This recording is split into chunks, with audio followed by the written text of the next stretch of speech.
नमस्कार। आज हम सृजनात्मकता में निहित योग्यताओं का अध्ययन करेंगे। विलियम मौदर ने एक शिक्षक को कक्षा परिस्थितियों के अंतर्गत समाविष्ट अनेक प्रकार की क्रियाओं के संबंध में एक स्पष्ट और सुव्यवस्थित विश्लेषण प्रस्तुत किया है, जिससे कि सृजनात्मकता चिंतन जैसी योग्यता का विकास संयोग पर न छोड़ दिया जाए और न ही इस योग्यता की अपेक्षा की जाए। उसके अनुसार सृजनशीलता में 8 योग्यताओं को समावेश रहता है। प्रवाह चिंतन। Who thinks of the most ideas flow of thought। परीक्षार्थियों द्वारा दिए गए प्रत्युत्तरों की संख्या के आधार पर प्रवाह का मापन किया जाता है। इसके 4 प्रारूप हैं: प्रत्ययमूलक, अभिव्यक्तिपरक, साहचर्यात्मक और शब्द प्रवाह। प्रत्ययमूलक में विचारों की स्वतंत्र अभिव्यक्ति को प्रोत्साहित किया जाता है, जैसे किसी दी हुई कहानी का शीर्षक बताना।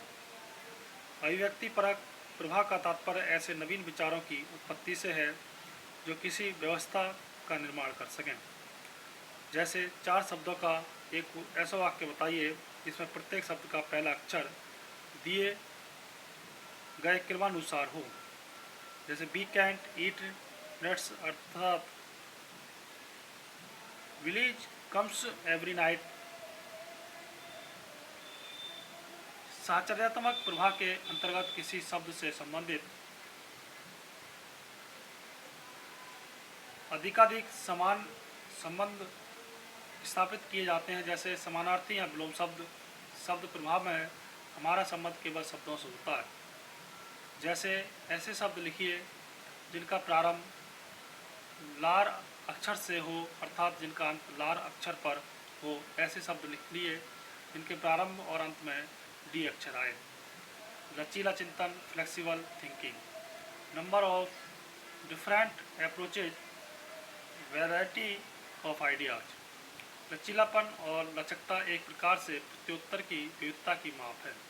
इससे यह पता चलता है कि व्यक्ति के प्रत्युत्तर कितनी विविध दिशाओं से संबंधित है। यह चिंतन 2 प्रकार का होता है: आकृति स्वतः स्फूर्त लचलता और आकृति दत्तक लचलता। पहले प्रकार के अंतर्गत घन विचलन, पवनचक्की सुधार और दृष्टि पटलीय प्रतिस्पर्धा उत्क्रमण, रेटिनल रिवेलरी रिवर्सल आते हैं। और द्वितीय प्रकार के चिंतन के अंतर्गत माचिस की समस्याएं 2 और 3 आती हैं। घन विचलन में अस्पष्ट घन के परिप्रेक्ष्य में परिवर्तनों की संख्या बताई जाती है। पवनचक्की सुधार में घूमती हुई आयताकार पत्ती की परछाई को देखते हुए इस भ्रम से दूसरे में होने वाले परिवर्तनों की संख्या बताई जाती है। मौलिक चिंतन, original thinking, unusual responses, clever ideas. मौलिकता से तात्पर्य है कि अभ्यर्थी के प्रत्युत्तर सामान्य और प्रचलित उत्तरों से कितने भिन्न हैं। इस प्रकार मौलिकता का ज्ञान असाधारण उत्तरों से होता है। किसी वस्तु के नए नए उपयोग बताना, दूरस्थ साहचर्य स्थापित करना। अधिक व्यक्तिगत प्रत्युत्तर मौलिकता को व्यक्त करता है। मौलिकता के अंतर्गत कहानी के कथानकों के लिए चतुर शीर्षक लिखना, वस्तुओं और क्रियाओं का प्रतिनिधित्व करने वाले प्रतीकों को बताना और कुछ परिवर्तनों के दूरगामी परिणामों को लिखना आदि आता है। विस्तृत चिंतन। विस्तृत चिंतन से तात्पर्य विचारों की विस्तृत व्याख्या से है। अभ्यर्थी से कहा जा सकता है कि दी हुई रेखाओं में कुछ जोड़कर सार्थक चित्र बनाइए, अथवा किसी खेल की योजना में आवश्यक चरणों का जितना वर्णन हो सके कीजिए। विस्तृतीकरण जितना अधिक होता है उतने ही अंक अधिक होते हैं। विस्तृत चिंतन के अंतर्गत विस्तृतीकरण, योजना और आकृति उत्पाद मुख्य हैं। जटिल चिंतन, complex thinking, ability to handle involve details, like to toy with intricate ideas.